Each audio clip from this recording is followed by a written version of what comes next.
Babe, why isn't your credit card working? I was shopping with my friend and it got declined. So embarrassing. Oh shoot, my bad. What happened? I canceled that card. Got a new one. What? Why would you do that without telling me? Forgot to mention it. Sorry about that. Well, bring the new card ASAP. I need to pay for my stuff. Nah.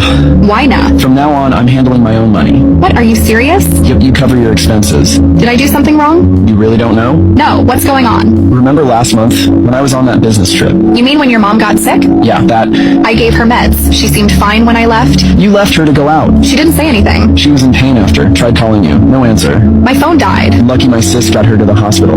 Well, she's okay now, right? So what's the big deal? We only had $200 left in our account for her surgery. If my sis hadn't stepped in, she could have been in real trouble. Oh. I make over 8 kills a month. You bring in 3K. So where's all our money gone, Sarah? Life's expensive, Mike. Clothes, makeup, it adds up. Cut the BS. You've been bankrolling your family, haven't you? So what if I have? Family's important. It's not about helping. It's how much and how often. You help your parents too. Not like